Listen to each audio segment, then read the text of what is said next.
I still don't see an image yet. I will call this meeting of the Urban Renewal Agency for Monday, May 8th, 2023 to order. If the recorder will please call the roll. Board Member Stapleton. I'm here. Board Member Nishioka. Here. Board Member Phillips. Here. Board Member Gwen. Here. Board Member Gonzalez. Here. Board Member Hoy. Here. Board Member Nordike. Here. Board Member Varney. Here. Chair Hoy. Here. If you'll join me in the Pledge of Allegiance. I pledge allegiance to the flag of the United States of America and to the republic for which it stands, one nation, under God, indivisible, with liberty and justice for all. Thank you. Councilor Stapleton, are there any additions or deletions to the agenda? Not today. All right. Do we have anybody signed up for, nobody signed up for public comment? Councilor Stapleton, the consent calendar. I move approval of the consent calendar. Second. Thank you. The consent calendar consists of item 3.1A, the April 10th, 2023 draft Urban Renewal Agency minutes. Item 3.2A, the internal loan between the Riverfront Downtown Urban Renewal Area and the South Waterfront Urban Renewal Area. Item 3.3A, establish exception criteria to the maximum grant amount for the West Salem Urban Renewal Area Redevelopment Grant Program. And lastly, item 3.3B, reallocate project funds in the fiscal year 2023 South Waterfront URA budget for the purpose of purchasing the marquee property. And that concludes the consent calendar. Thank you. It's moved by Stapleton, seconded by Phillips. Is there any discussion? Will the recorder please call the roll? Board Member Hoy. Aye. Board Member Nordike. Aye. Board Member Varney. Aye. Board Member Stapleton. Aye. Board Member Nishioka. Aye. Board Member Phillips. Aye. Board Member Gwen. Aye. Board Member Gonzalez. Aye. Chair Hoy. Aye. Motion passes. And with that, we are on to a rare Urban Renewal Agency public hearing. The Urban Renewal Agency will now hold a public hearing regarding fiscal year 2023 Supplemental Budget 1 URA. The hearing will begin with a staff presentation, followed by testimony from any individuals who have signed up. Thank you. And I see we have Mr. Eggleston here. Take it away. Good evening. I believe the screen will be shared here in a moment.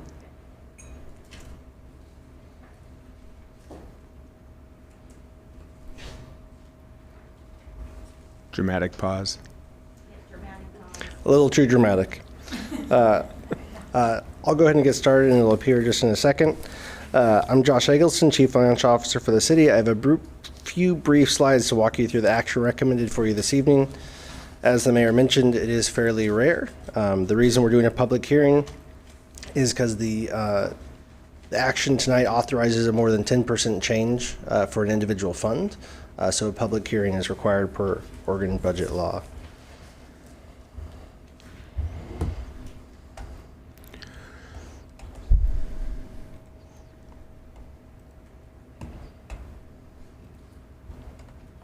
There we go. As you may be aware, the convention center is experiencing more events and activities than anticipated during the development of the fiscal year 2023 budget the current year. Expenditures exceeding existing budget authority are required to support the increased program activity, which are offset by a proportionate increase in program revenue. Year-to-date fiscal year 2023 convention center activity is similar to pre-pandemic levels. So it's good news. Additional revenues from food sales, meeting room rental, and equipment rental is estimated to be $3 million. Unanticipated expenditures of $2.1 million for other professional services relating to increased events and activities, and $900,000 for a year-end transfer to the gain-loss reserve, for a total of $3 million of additional budget appropriation necessary to complete fiscal year 2023. In conclusion, staff recommends the adoption of Resolution 23-9 URA. I'd be happy to answer any questions after any public testimony. Do we have any? Nobody signed up for public comments, so it's time for questions of staff. I have a question. This is great news and it's exciting to see. I'm wondering, given their surplus in revenue, unanticipated revenue, if they've given any additional thought to giving the city some sort of break when we actually use our own facility. Because as you know, we paid full price for the State of the City event recently, which in addition to like an 18% markup or tip on everything, it just seems like we ought to be having some sort of discount in our own building. Really good question. I'll defer to the Urban Development Director. Kristen Rutherford, Community and Urban Development Director. We can certainly inquire about that. We have a management agreement with the convention center that does not address free use of the facility, but we would be more than happy to follow up and ask them about that. That would be great. I think that's at least just the costs. If not, I'm not suggesting it should be free, but it seems like we shouldn't be paying full retail. Other questions for staff? Yes, I had one, Mr. Mayor. Councilor Nordyke. Sorry, I know I can't show by video, so I hate to interrupt folks. Josh, I just want to know, where can I find more information about this line item in our massive budget book? Because I'm curious to see what our overall revenue and expenditures are for the Salem Convention Center and compare that and contrast with the information brought forward tonight. Yeah, I appreciate the question. It's actually going to be in the smaller budget book, the book 2 for the Urban Renewal Agency, and it'll be listed under the Convention Center Fund and the Gain Loss Reserve Fund. But wouldn't it also be just in last year's budget book? Because correct. we're really talking about the current budget. Correct. So the budget we're referencing is fiscal year 2023. So one little mechanism that'll happen when we go to print the adopted versions of 2024 is we'll adjust the fiscal year budget with this amendment. So you'll see it in the final version that'll come out in July or August. Other questions?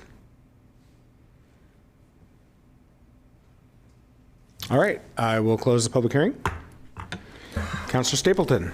Yes, I move that we adopt resolution number 23-9 URA, fiscal year 2023 supplemental budget 1 URA, increasing the convention center's fund appropriation authority for unanticipated revenue and expenses related to operations of the convention center. I'll second that. Moved by Stapleton, seconded by Phillips. Discussion? Will the recorder please call the roll? Board Member Nordyke. Aye. Board Member Varney. Aye. Board Member Stapleton. Aye. Board Member Nishioka. Aye. Board Member Phillips. Aye. Board Member Gwynn. Aye. Board Member Gonzalez. Aye. Board Member Hoy. Aye. Chair Hoy. Aye. Motion passes. We have no special orders of business and no information reports. The Urban Renewal Agency is adjourned.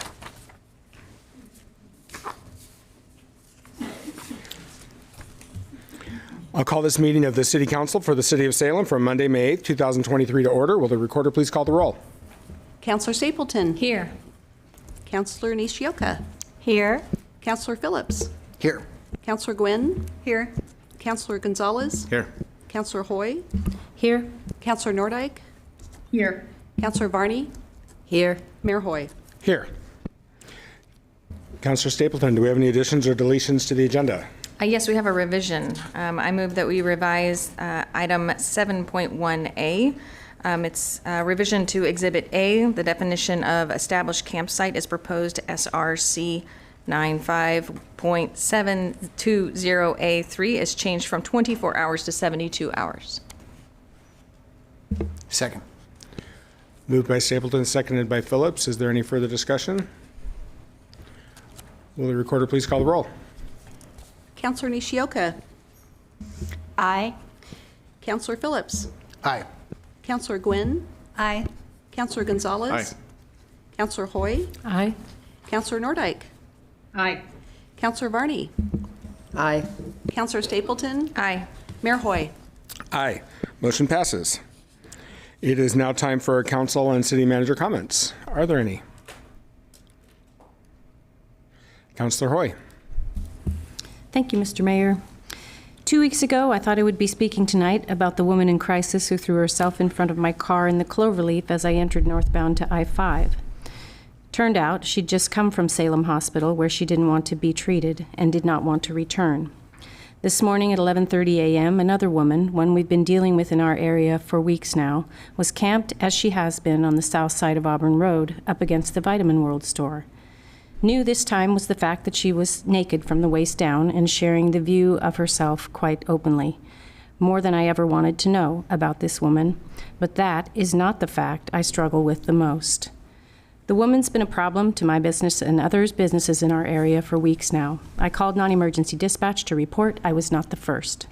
At 3:30 p.m., I came to find the same woman, dressed now, but in the same spot. Added to the scene was a massage table for her to lay on. I wondered, where did she get that?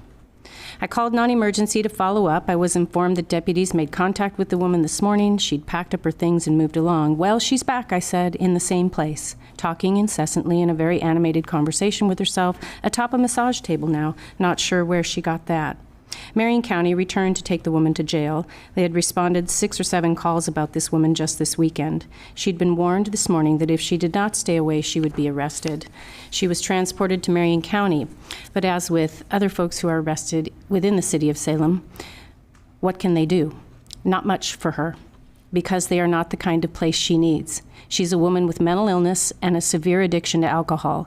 She will go to Marion County. She may be held, but she will more likely be released because there are worse offenders who need to stay there for serious crimes.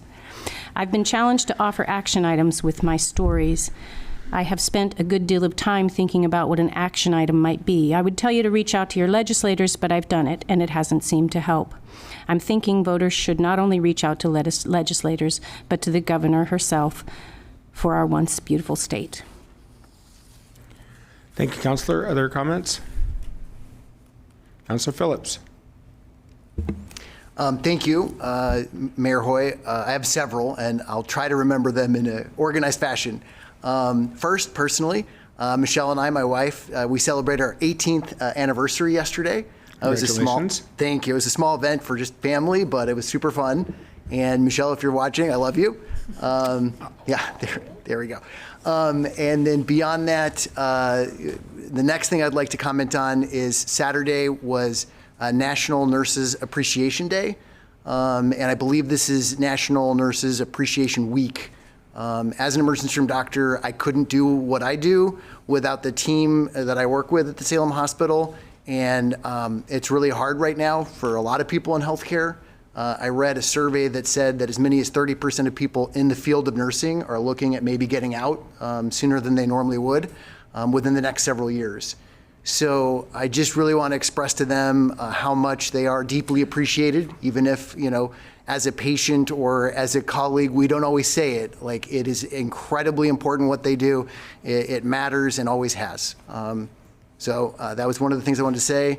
And then the third thing I want to bring up is I just looked at the schedule while we were having dinner together tonight and realized that the beginning of June is just around the corner. For the last several years in a row, this body has acknowledged the first Friday and Saturday as National Gun Violence Awareness Day and weekend. And I would like to, plan to reintroduce the motion that I think Councilor Anderson initially introduced and I brought in last year to make that awareness or declaration again, and to have the pedestrian bridge across the Willamette lights changed to orange. There's a part of that yearly event is wearing orange, to honor those that have been or experienced gun violence in this country. And I think it's even more important because of, recent news, again, kind of talking about the mass shootings that have happened and continue to happen. So I believe that's all the things I wanted to bring up. Thank you, Councilor. I do not know if that proclamation is underway or if it's in the works, but I know I'm speaking at an event in early June. So I think that there's a proclamation that's already in process, but we'll check on that. Thank you for that reminder. That would be fantastic. Thank you. Yeah. Councilor Stapleton. Thank you, and thank you for continuing to bring that forward. It's really important topic and one that's near and dear to me. I really hope that we can light up our bridge over those important days to remember folks. I just had one comment today, and that is much along the same lines as Councilor Phillips. It is Teacher Appreciation Day today and Teacher Appreciation Week this week, so I wanted to give a shout out to all of the teachers at Parish Middle School, especially Mr. Clippinger, who runs the wood shop there, which is a phenomenal program program, and they've allowed my youngest kiddo to continue on straight through all year long with woodshop, which has been fantastic for them. So special place in our heart for Mr. Klipp and all the teachers there at Parish Middle School, and of course across the city. We really couldn't do this parenting bit without you all, so thanks so much for that extra support. Thank you, Counselor. And I had the privilege to spend a half a day over at Harrod Elementary the other day over in West Salem. You should especially appreciate the first, second, and third grade teachers. Wow, they have quite a job. That was fun. That was a lot of fun. Counselor Phillips. I knew I was going to forget something. For the first year and a half on this body, I would kind of provide updates on where we're at with vaccines for COVID-19, and there has been a recent update.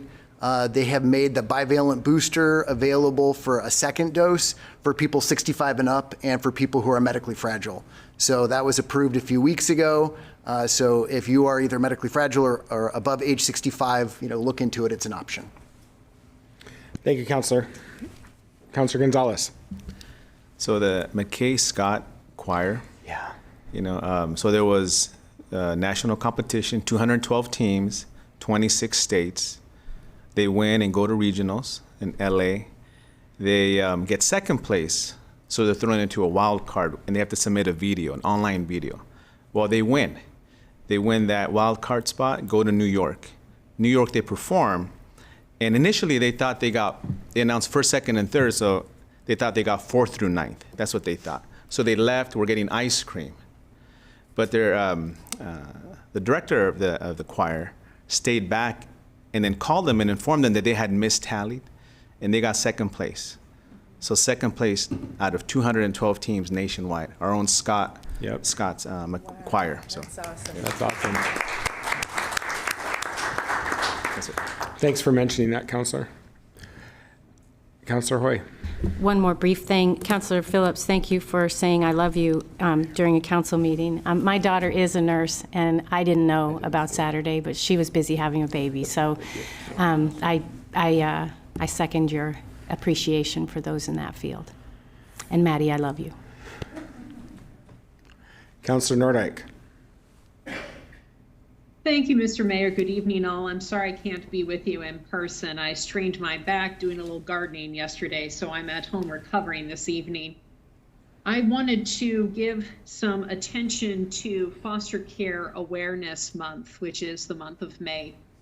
According to the Oregon Department of Human Services, a total of 8,620 children spent at least one day in foster care.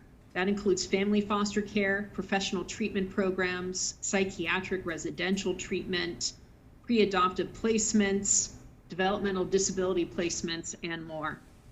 We know that, as the state data shows, unfortunately, Black and Indigenous children are disproportionately removed from their homes. We also know that LGBTQIA youth are disproportionately in care as well. So I want to encourage folks to get to know the foster care providers in our area, get to know the data, and educate yourself on how you can participate and support the many community partners out there that are doing the work every day to support foster care families. And of course, to all the foster care dads and moms and caregivers out there, I really want to say thank you. You do extraordinary work and you are saving children's lives. So I really wanted to give a shout out. Because we have Mother's Day coming up this weekend, that can be a complicated time for children who come from dysfunctional families. The simple concept of where my next meal should come from and who is my mother and who is going to take care of me, those are all questions that every child should be readily able to answer. And yet, whether you're in Marion County, Multnomah County, Coos County, or other counties around our great state, these are questions that our youth have statewide. So I just want to thank, again, everyone who is involved in supporting foster care families or signing up to be a foster care parent yourself. Thank you so much for all you do. Thank you, Counselor. This is number 3, Counselor Phillips. Go ahead. Thank you. I knew this could happen. I'm so sorry. I should have written it down. there's an election right now. And as a member of an unpaid volunteer local elected, I just want to remind people that we shall have our ballots, and you have to vote by May 16th. So it's the school board. Just I encourage people to vote. It's a simple reminder. There's an election right now. That's it. Anything else? You sure? All right. Councilor Nishioka. Thank you. As long as everyone is making congratulations, I want to say that my husband, who was acclimating on Everest, has returned as of yesterday. Okay. A little bit thinner and very tan, but he made it, and he's happy for his achievements. And I know he's not listening, but I will state, I love you, and I'm happy you're home. And I also wanted to say that Mayor Hoy and I went out for a tour of the Willow Lake water treatment facility, and it was amazing. We got to go around, and the work that our public works do are amazing. And I just want to say thank you to Jue for the tour and for all the work of her and her staff. And stop flushing things down your toilet that don't belong in the toilet. That's right. Yes.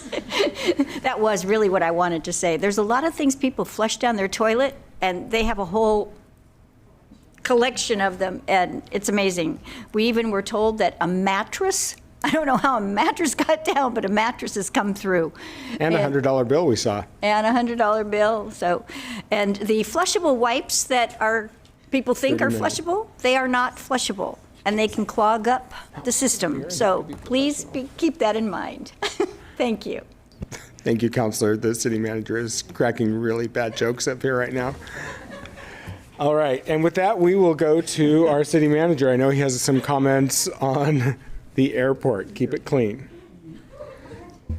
Yes, sir. I will certainly try to do that. Thank you, Mr. Mayor and members of council. Last week we had an airport advisory committee, and it just felt like it was an appropriate time today to bring you up to speed on the conversations that we're having there with the committee. I do have a very brief 5-slide PowerPoint presentation, and if we can launch that, I would appreciate it. If we can't, I will just roll through my comments. How are we doing, Melissa? Stay tuned. There we go. All right. So first off, let me just say that the construction is proceeding according to plan. That we anticipate being done with the physical construction of the terminal by the end of May. We'll turn the site over to the TSA so they can install their equipment. We anticipate that happening in the middle of June. So the construction project is well underway and on time. Let's go to the next slide. And here is our array of baggage handling equipment. It definitely looks like we are in the right business. We are headed towards commercial service at the airport. We now have everything we need to serve a commercial airliner, including the tow bar, which I think actually arrived today. So a tow bar for a 737 is not something everybody has on hand. We now have one of those, and this equipment will be used to move that plane and to also assist with the passengers coming on and off the plane. Let's go to the third slide. So we are in the midst of a hiring process, and you all are aware that hiring is a challenge today, and it has proven to be a challenge at the airport as well. We had made an offer to a security manager and literally got up to the point where the individual was to start, and they had to decline the position and for medical reasons. So we're back in that process.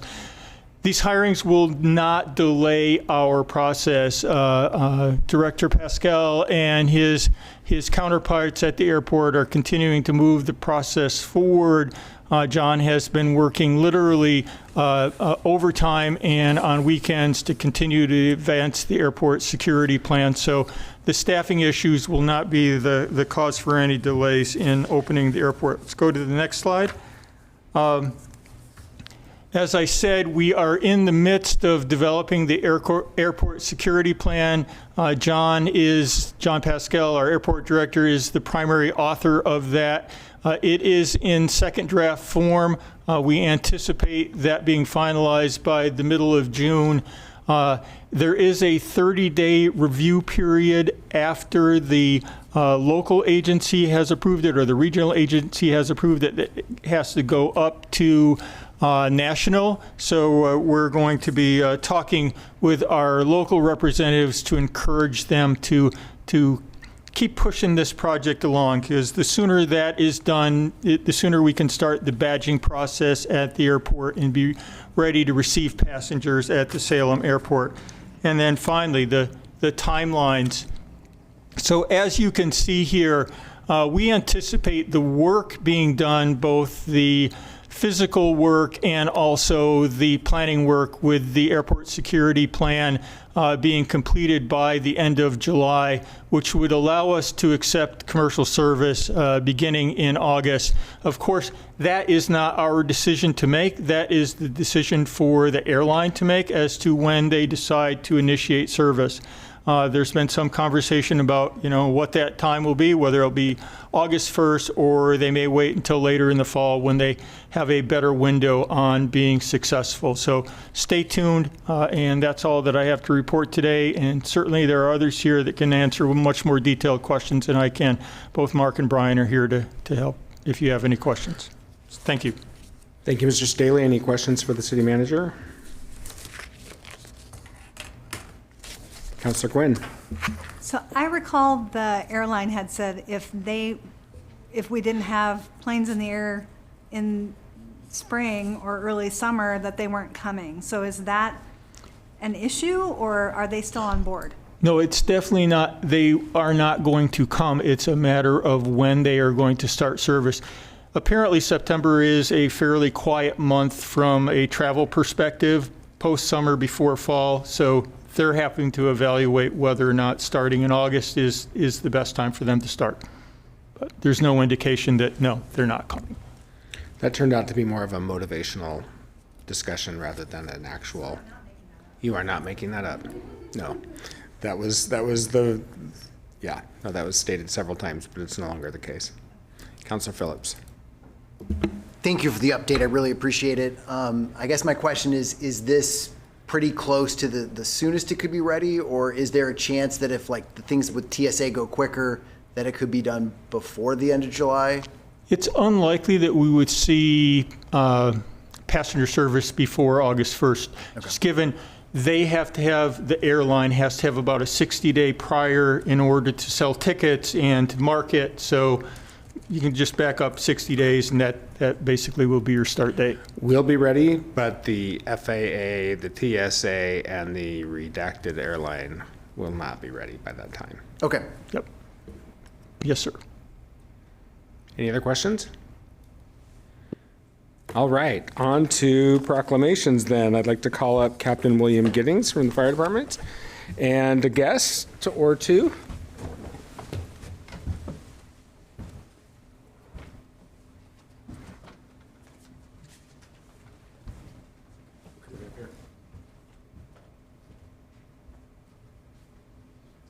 Thanks for being here. Oh, he's hitting me up. Oh, hit him hard. No, come back. Slow down. Slow way down. Walk by those guys real slow. Don't let them. Real slow. I'm going to go ahead and read this proclamation. I'll give you a chance to say a few words. Thank you, Chief, for joining us as well. All right. Whereas muscular dystrophy refers to a group of more than 40 neuromuscular diseases, and whereas the Muscular Dystrophy Association is a voluntary health agency that was created in 1950 by a driven group of parents whose children suffered from a form of muscular dystrophy, and whereas 75% of every dollar raised by the Muscular Dystrophy Association goes directly to research, healthcare, and education, and whereas Local 314 firefighters annually hold the Fill the Boot Days in Salem, raising thousands of dollars to benefit children with neuromuscular diseases, and now therefore I, Chris Hoy, Mayor of the City of Salem, on behalf of the people of Salem, offer our best wishes to those living with neuromuscular disease, and do hereby proclaim May 22nd and 23rd, 2023 as Fill the Boot Days in Salem, and encourage all people to participate by dropping money in the boot outside the fire department headquarters at 370 Trade Street Southeast, dated this 8th day of May, 2023.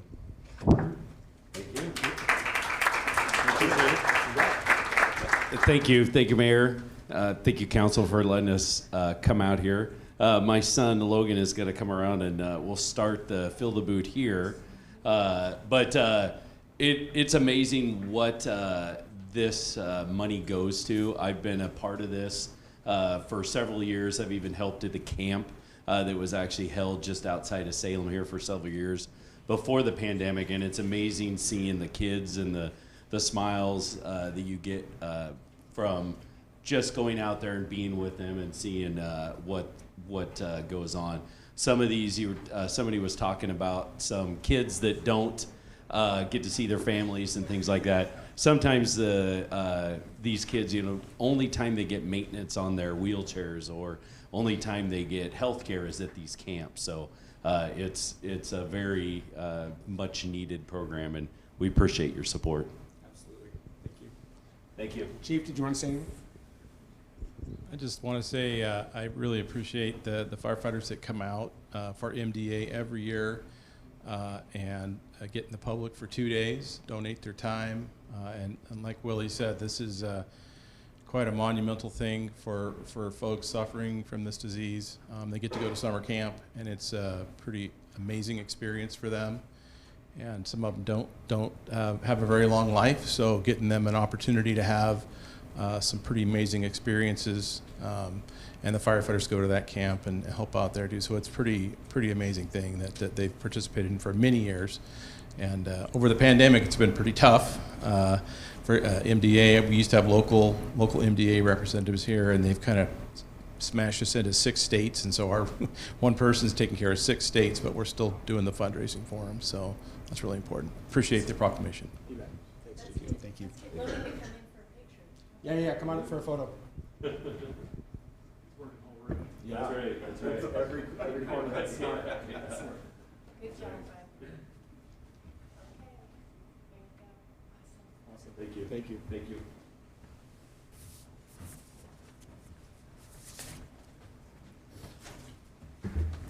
And now we'll have Chief Womack and several members of the police department for Police Week. Come on down, folks.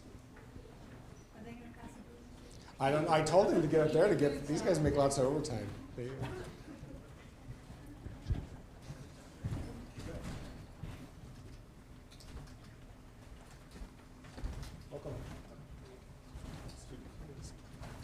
Welcome. Welcome. Right.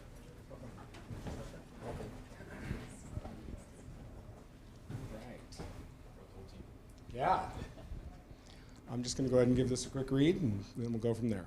Whereas the Congress and President of the United States in 1962 designated May 15 as Peace Officers Memorial Day, and the week in which it falls as Police Week, and whereas since the beginning of this nation as it is today, law enforcement officers display an important role in protecting the rights and freedoms guaranteed by the Constitution and in safeguarding the lives and property of our residents, and whereas the officers of the Salem Police Department have fulfilled that essential role as guardians of this community for 166 years, whereas our city is stronger with police officers who give our residents a voice, treat each individual with dignity and respect, convey neutrality, and officers who act in trustworthy ways, and whereas our community recognizes the responsibilities of their police officers who nobly wear and carry the weight of the badge while putting their lives at risk to protect the people every day. Now, therefore, I, Chris Hoy, Mayor of the City of Salem, do hereby proclaim May 14th to 23rd as Police Week, and ask all Salemites join in commemorating the service and sacrifice of all law enforcement officers killed in the line of duty, as well as saluting the men and women of the Salem Police Department who do the difficult, dangerous work for the sake of protection of our community. Dated this 8th day of May, 2023.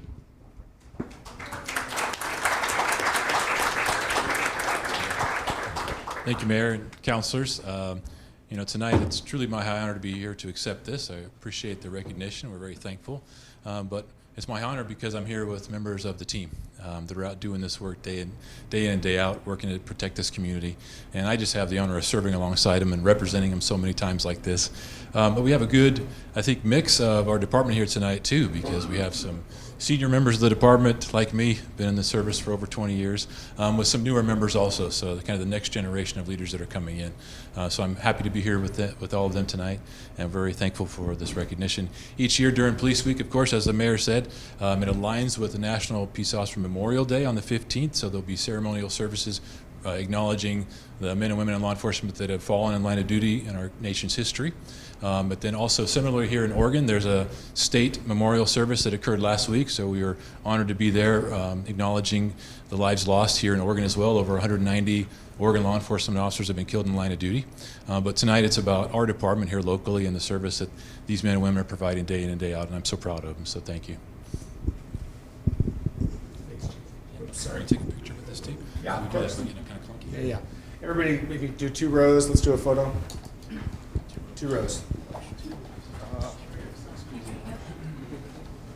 There you go. Keith, want to get overhead a little, maybe? Come on. Big smile. I just got it too. Jake, I can't see you. It's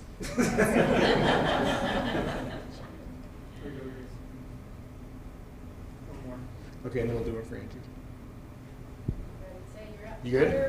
Oh, hold on. You're under arrest. All right, thanks everybody.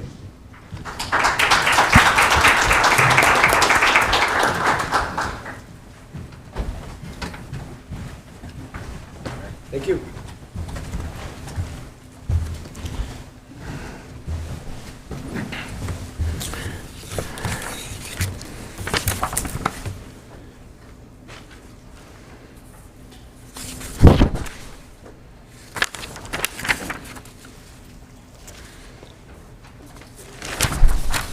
All right, now we are on to public comment. We have 1 person online, 2 people here in person. We'll go online to Linnell Wilcox first. Linnell, you have 3 minutes. Please introduce yourself and your address or your ward for the record. Are you there, Linnell? There you go. Hi, my name is Linnell Wilcox, and I live at 1785 Norway Street in Salem. And I'm here about Ordinance 9223. I support repeal of sit-lie, the camping ban, property timeframes, and the requirement for a 36-inch path so public space is usable by all. Yet I wish for consideration of more places people can camp in tents or their cars, and beyond a few places that are not safe or suitable for human habitation, I wish for safety and health to be codified as the main basis for evictions or sweeps. A tidy tent in a neighborhood has no negative impact unless behavior or health or safety issues come up. Living in a car in itself has no negative impacts unless trash or behavior become an issue. When all someone has left is their car, how and why did we ever decide to criminalize living in the only shelter you have left? Many years ago, I was that person living in my car. I was tidy and respectful. Now I see people who are in a similar situation and we say they can't live in the only shelter they have left. Why? Narratives about the ordinance conveyed the reality that with so much homelessness, current bans are unenforceable, so action happens mostly when behavior, health, or safety issues come up. If we codify behavior and safety as the main parameters for evicting a person or doing a sweep, we still have flexibility and we align with enforcement decisions anyway. People who camp are often people falling through the cracks for shelter. Some people won't choose shelter because there might be paranoia, claustrophobia, or triggers from harm that happened at indoor space where there was nowhere to run away. Street sleeping isn't safe, yet it enables more space to run and more freedom to choose who you will be next to. What if pacing, walking, sweeping sidewalks, or having a cigarette calms your nerves, but shelters have curfews and your anxiety kicks in after curfew? On the flip side, many people seek shelter beds and it isn't tenable for them to stay. Some people have higher care needs than any shelter can accommodate, especially as we see more people aging and needing shelter. Some guests talk to people that can't see and there might be streams of loud profanity. Some people experience delusions that have them fearful and suspicious and they might threaten staff or other guests. I'm losing my voice. The sweetest person we can't have at Safe Sleep was a guest who was tucking ladies in as they slept. We were not able to get her to understand why her sweet intention was not a viable thing to do in a shelter. Whether people seek shelter and are not viable, or people don't seek shelter for many valid reasons, these are the people we often see camping. I wish for more flexibility for where people can be, in tents or in their cars, with safety and health codified as the main basis for evictions or sweeps. Thank you for your consideration. Thank you, Linnell, for your testimony. Any questions? All right. Ken Beerley.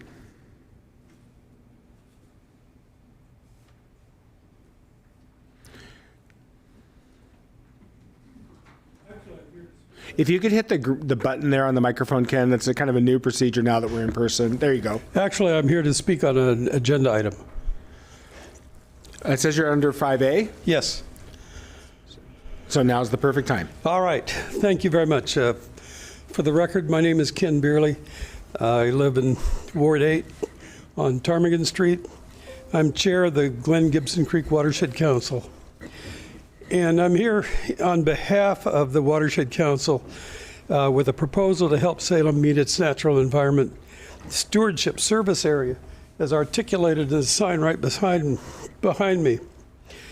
And the Watershed Council is proposing a partnership effort with the city to provide staff capacity that's currently unavailable to the city.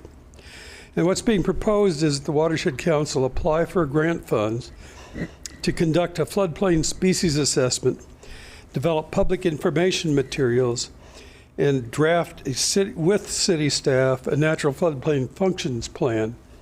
These are products that are defined by the National Flood Insurance Program with guidance on their preparation, so we would be following federal guidance on how these are put together. There's a number of reasons to do this. First, it helps Salem meet its natural environment stewardship goal as defined behind me. Second, it helps protect floodplain habitats in Salem. Third, and importantly for many people, it provides credits for the community rating system that can reduce costs for flood insurance for Salemites. We would encourage you, and we would appreciate the opportunity to have support of the City Council for this grant application. And we're simply asking for a letter of support for a grant application that we have submitted, and this would bolster the application. Thank you very much. I'd be glad to answer any questions. Thank you, Mr. Beerley. Are there any questions? Thank you for coming down. We appreciate it. Mark Wigg.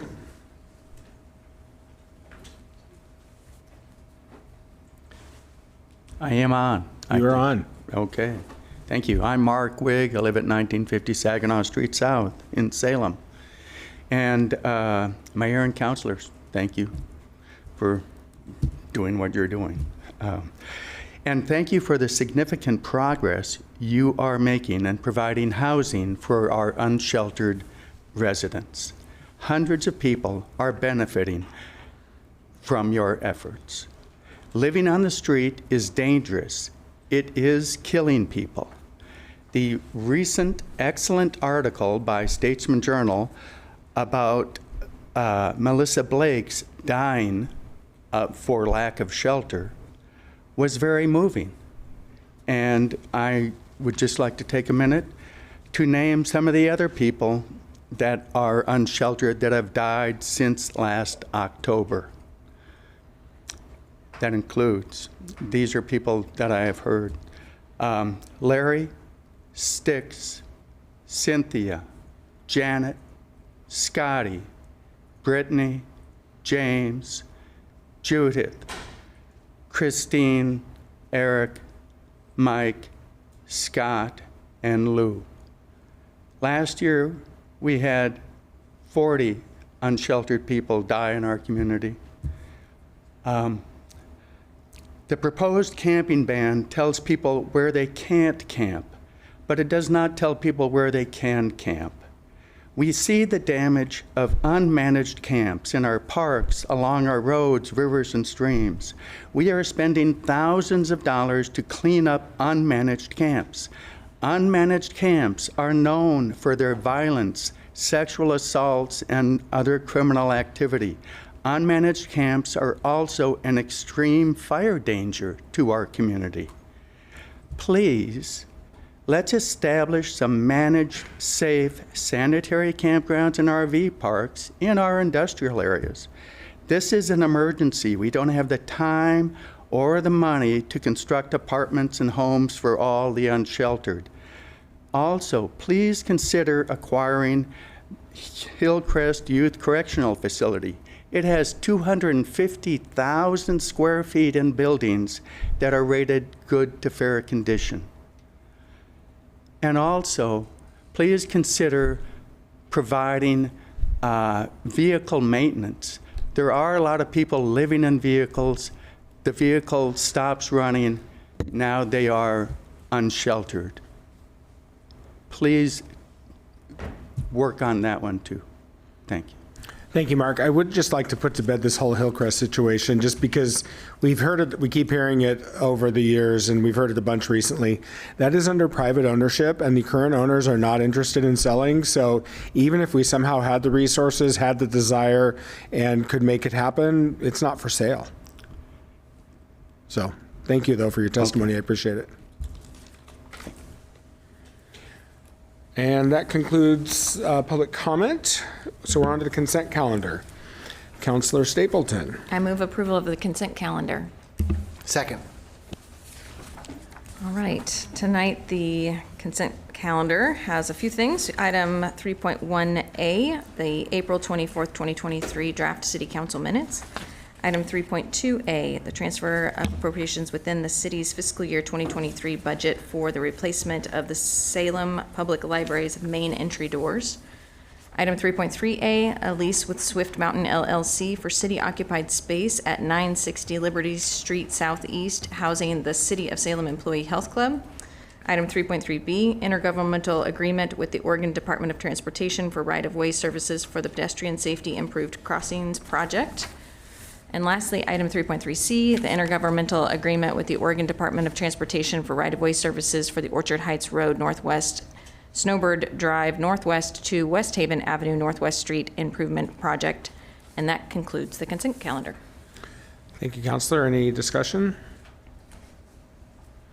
Will the recorder please call the roll? Councilor Phillips. Aye. Councilor Gwynn. Aye. Councilor Gonzalez. Aye. Councilor Hoy. Aye. Councilor Nordyke. Aye. Councilor Varney. Aye. Councilor Stapleton. Aye. Councilor Nishioka.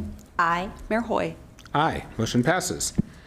We have no public hearings, so we are on to special orders of business. Item 5A, Councilor Varney. Thank you, Mayor Hoy. I move that the City Council provide a letter of support for the Glenn-Gibson Watershed Council's grant application to the Oregon Watershed Enhancement Board to conduct a floodplain species assessment and natural floodplain functions plan for the floodplain areas in Salem. Second. Moved by Varney, seconded by Stapleton. To your motion, Councilor. Thank you, and thank you for your testimony. Excellent. I really support this project, and I brought this motion forward because this project has a lot of wide-ranging benefits. Our floodplains provide essential habitat for many of our threatened and endangered species, and this project will provide an inventory of those species and a plan to aid in their conservation for future generations. Secondly, many of you know I'm a strong advocate for us moving forward with our State Land Use Planning Goal 5 Natural Resources Inventory. And this assessment will provide a portion of that we need. And this project also supports our some goals and policies in Salem's Comprehensive Plan and Climate Action Plan and Salem's Clean Streams, Clear Choices Initiative. And then lastly, and this is something I didn't know till I did some research back when I first read through the application, this project fulfills one of the qualifying mitigation activities listed in the National Flood Insurance Program Community Rating System, or CRS. The CRS is a voluntary program which provides incentives to encourage communities to fulfill flood floodplain management requirements. The more mitigation activities a community engages in, the greater the discount on flood insurance premiums.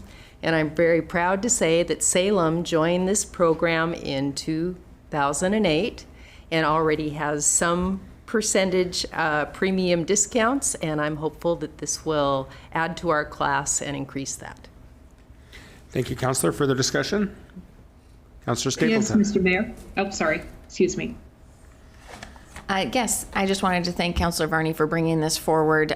You've been a champion for this type of work, not only in your day job, but also here on council. So I appreciate all the work that you're doing and highlighting all the important work that folks in our community are already doing to further our cause here at council.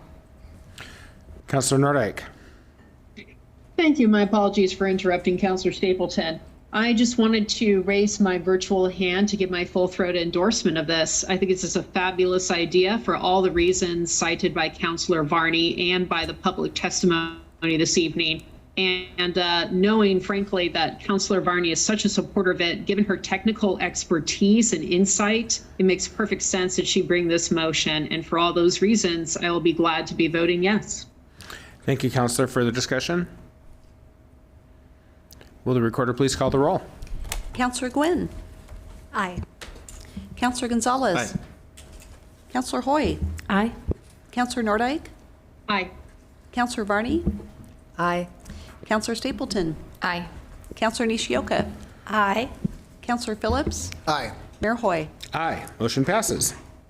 On to information reports. We'll go through these in order. Anything on item 6A? 6B? Councilor Phillips. Yes, I do have some basic questions regarding 6B. I really appreciate staff answering some of the questions ahead of time, but I want to get my comments and questions out for the public record. So, would you like Ms. Anderson Ogilvie to come forward? Yes, and I don't know if it's possible to pull up a map. If not, that's okay. I can use words. No. Okay, that's fine. Would it be best if you summarize this or I do? My understanding is that we're getting a new property in Ward 3 just south of Highway 22 off of Lancaster, and it includes an oil change, a gas station, and a multi-use with first floor retail, and then above that, 3 housing units. Is that correct?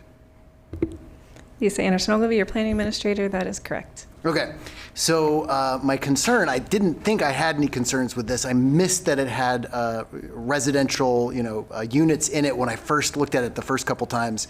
But knowing that, I don't know how to say this technically, but as a community member, I have some concerns about having residents that close to a gas station and an oil changing station. What are our thoughts on that? And have we had any land use decisions that are kind of similar to that, where we have things that we're not, I guess I'm just trying to what have we been through? What's our history? Sure. Well, on this site, there's an existing retail building. It has, I think, a donut shop and a bar and a convenience store.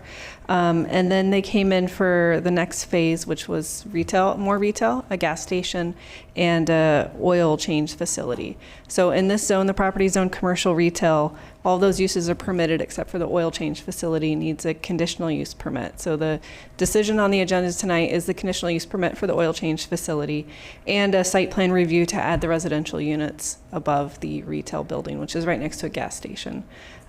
So yes, staff, we were concerned. We're concerned. I don't think those uses are necessarily compatible, but our zoning code does allow them. We have pretty flexible, although this is not a mixed use zone, we do have pretty flexible mixed use zones.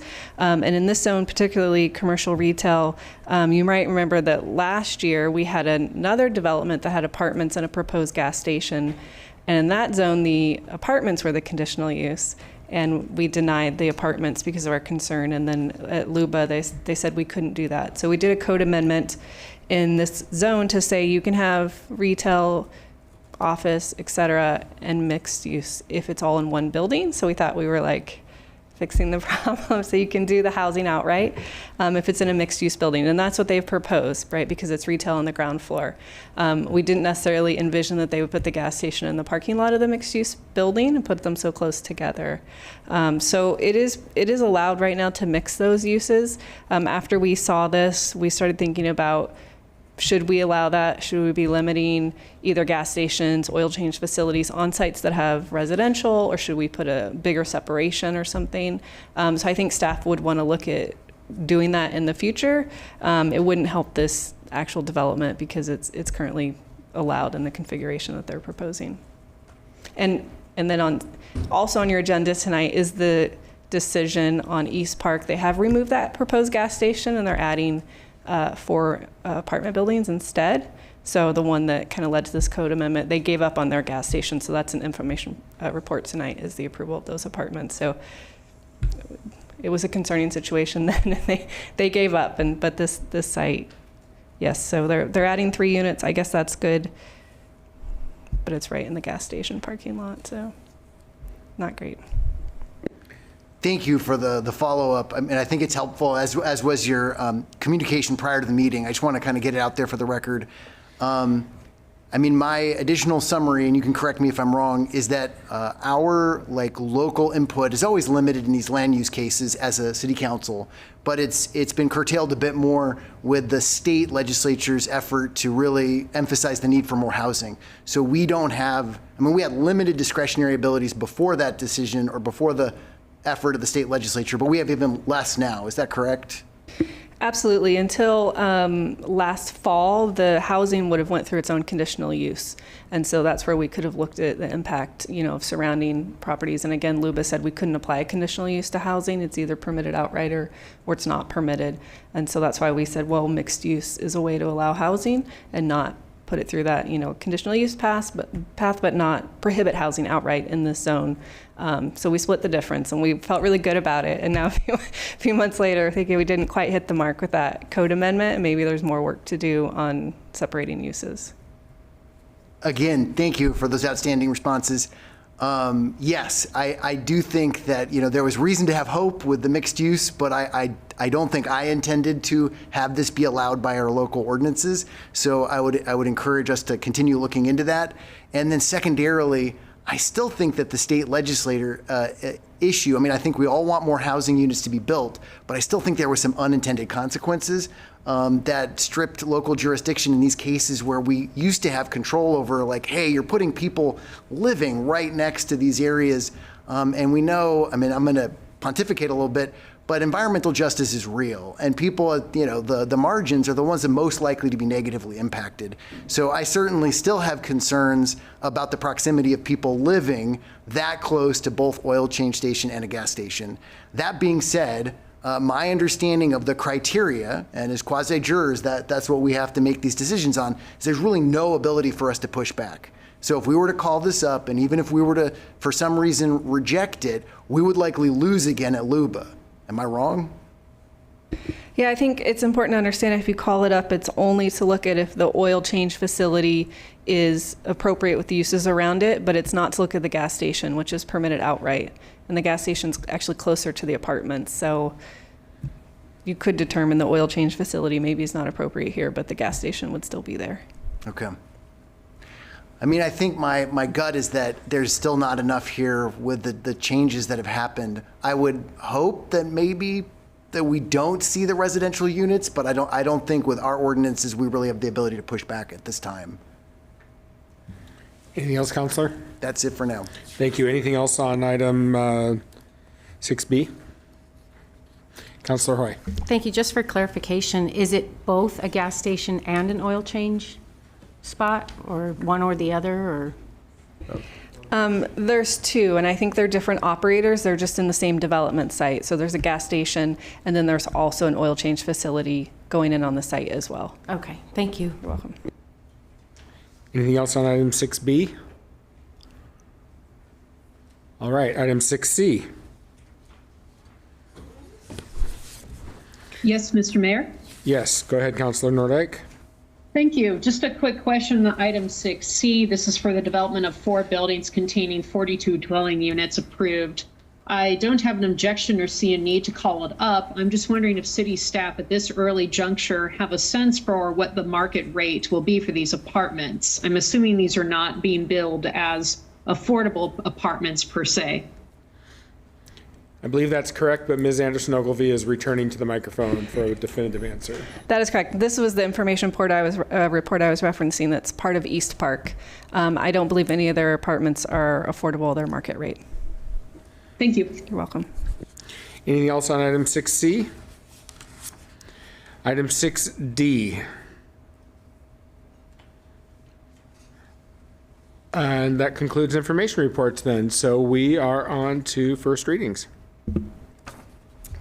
Ordinance Bill number 923, an ordinance relating to the use of public property, amending SRC 95.720 and repealing SRC 95.730, and ordinance bill number 620. Are we going straight to a motion? I'm sorry? City Recorder, are we going with the motion right now? Thank you. Councilor Stapleton, do you have a motion? I do. I move that we advance ordinance bill number 9-23 to second reading for enactment. Second. Moved by Stapleton, seconded by Phillips. Councilor, to your motion. I always struggle with these. I wanted to thank staff for taking the time to not only have our work session over this topic, but also individual meetings with smaller groups of counselors to help us understand all of the nuances with this, and also appreciate Dan's legal advice on this, and also the city manager, just advice and wisdom on how to move forward with this. So I believe that this is loosening up and giving more, loosening up our restrictions and giving just more ability to learn how to function all together in this community that we all call home. And try to find the best path forward for everybody. So I think it is the best path forward, and we can debate that and vote. Thank you, Councilor. Yeah, I see this as really, we're codifying recent case law, also new legislation from the state, and then also factoring in our current practices. And I think it's a kind of an artful solution that does all of those things and kind of, it doesn't stray us too far from our current practice, which I think has, it's taken us a while to get to this place, but I think we're in a good place in terms of managing the situation. So to me, this just sort of confirms all of that. That's how I look at it. Other discussion? Councilor Phillips. No discussion, just a kind of reiteration of the same thing. I really appreciate staff taking the time to explain this to us in small group sessions, and I think that this is a good product in a difficult topic, and I plan to support it. Thank you, Councilor. Further discussion? Councilor Hoy? Thank you, Mr. Mayor. Thanks again to staff. You're very patient, and I appreciate that. I do have a question. It might be for Chief Womack, but I'm wondering if the cleanup of Marion Parkade has helped, or if there's been any progress in what we... That might be for Ms. Rutherford, actually. Okay. We'll start with her, and then we can call up the chief if we need him. So about 3 weeks ago, I requested an update from the police department on calls for service. And so it's broken out across all of our downtown parkades. At Marion Parkade, we saw a significant decrease. There was an uptick in calls for service in some of the other parkades, but Marion Parkade was down significantly. Thank you for that. Councilor Gonzalez? I think this is one of those issues where I think we all need to be on the same page. We need to educate all the staff, the public, in different languages, different methods, the downtown small business owners. There's a lot of confusion, and I think a lot of it is from not understanding this. And like you said, there are the practice, how we actually go about, through our police department, through our staff, our compliance department, how we actually go out and enforce this or work with all these people. That's, I think, what's missing sometimes, is just making sure that the public knows what we know. Thank you, Councilor. Councilor Nishioka. Yes, thank you. I'm hoping that the city attorney can let us know if this includes car camping or if you're just speaking to tents. The proposed ordinance doesn't address car camping. The regulations aren't changing as far as that goes. Can you do you know those off the top of your head? Generally speaking, living in your car on a public street isn't allowed in the city. Councilor Stapleton. Yeah, just to clarify, it's not that living in your car is illegal, it's living in your car on a city street. As I said, on a public street. Yes. Yeah. Okay, so the location is the part that we're trying to address, not necessarily the fact that folks are living in their cars. Right, we still have our Safe Park program, Yep. which continues under this, no problem. Yeah. Great, thank you. Councilor Gwynn. So I think I missed my small group. As far as unattended personal property on public sidewalks prohibited is hereby repealed. So what's, moving forward, what's going to happen with unattended personal property? That's my question. The ordinance that's being repealed was put in place a few years back as part of our camping regulations and as part of the sit-lie discussion. It's never been enforced, to my knowledge. It's practically difficult to enforce to begin with. And since it was ineffective, we really haven't used it, so we recommending to repeal it. As far as what happens to personal property now, there are state laws regarding abandoned property that we still enforce. We've always enforced to the extent that they can be. It's related to campsites and things like that, where if there's an established campsite, you've got to provide notice to the extent that you can, and to the valuable property, we need to retain it so the owner can claim it. Yeah. Sorry. So the reason that I asked about that specifically was, so my daughter went to get her hair cut one day, and her stylist is in a facility that's owned by the city of Salem. So the building owned by the city. We pull up, I go to let my daughter out, and there's a sleeping bag and all sorts of paraphernalia from that someone had just left there. My daughter was afraid to even walk into that establishment because she didn't know if someone was nearby or what was happening. So I went up to the door, we knocked, they keep their door locked because of folks just coming in and out. And so that, I mean, my concern is, does anyone care and what can be done in a situation like that? Well, to the extent that that situation you describe as a campsite, if it's within 10 feet of a doorway, it would be an illegal campsite. If it's established, which under the proposed code would be 72 hours to establish that, you would have to provide notice, and then we could proceed to clean it up, within the limitations of our resources. Further discussion? Councilor Varney. Yes. Thank you. I too wanted to thank staff for all the time and explanations. I know this has been a lot of discussion so that we can align with ORS 195.500. I guess my question is, and to tie into what Councilor Gonzalez said, is what is the plan for education, letting people know about these new or changed prohibitions, that whatever? I mean, how are we going to get the word out and to both our unsheltered and the rest of the community? Looks like we have Ms. Bennett approaching the microphone. No, one more time. There you go. Councilor Varney and Mayor and Council, Gretchen Bennett, Liaison on Homelessness Issues. Thank you for the question. I think that we'll use all of our available communication channels, have the opportunity to talk with people experiencing homelessness, both through our direct staff and through our partnerships with nonprofit organizations, as well as using channels to reach the public in general. We have an email update that anyone can sign up for. To your point, Councilor Gonzalez, on our webpage, there's an email where you can sign up and get weekly updates about the work that we're doing, and we can use that as well as the webpage and just being available to speak at organizations should people request too. I know it's a complicated topic, and sometimes it can be helpful to have time to talk with people about it and hear their questions. Thank you. Councilor Gonzalez. Question for you, Ms. Bennett. How happy are you that your daughter signed up for Corbin? Thank you. Councilor Nordyke, did you have something? I did. Thank you so much, Mr. Mayor. I wanted to echo what Councilors Gonzalez and Varney were saying. I believe the need for education is essential. In addition to all the suggestions that Ms. Bennett has raised, I would also love it if staff could prepare a fact sheet for counselors to share with community groups.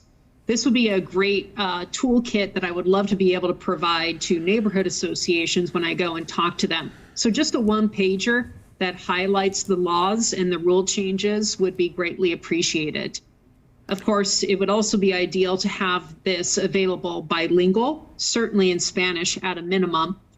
And I would also encourage Ms. Bennett to make sure the information is broadly shared with our community partners in addressing homelessness, such as Church of the Park, St. Francis Shelter, Community Action Agency, Northwest Human Services, and so on. She knows them all. So I am supportive of this. Like Councilor Stapleton said, these are difficult and it can be a struggle to address these issues. I do know that what a lot of people don't often realize is that lying on the street can be a very dangerous proposition, that the folks who are on the street are at great risk of being a victim of crime. And folks don't often think about that. But I have spoken to a number of individuals who have painful stories of individuals who have been robbed, who have been assaulted, who have been sexually assaulted by being on the streets. It's a very dangerous place to call home. So assuming that we move forward with this ordinance, I think this is yet another opportunity to remind ourselves of the importance of continuing to invest in our managed shelter sites, and affordable housing, in leveraging public-private partnerships with our nonprofit groups, the Project Turnkey folks, and everyone else who wants to help move folks off the streets and into stability. So if we're going to pass an ordinance like this, I think we need to really reaffirm our commitment to getting people indoors as soon as possible. Thank you. Thank you, Councilor. Any further discussion? The recorder will please call the roll. Councilor Gonzalez. Aye. Councilor Hoy. Aye. Councilor Nordyke. Aye. Councilor Varney. Aye. Councilor Stapleton. Aye. Councilor Nishioka. Aye. Councilor Phillips. Aye. Councilor Gwynn. Aye. Mayor Hoy. Aye. Motion passes. And we have no second readings. We have nobody signed up under number 8, so we are adjourned.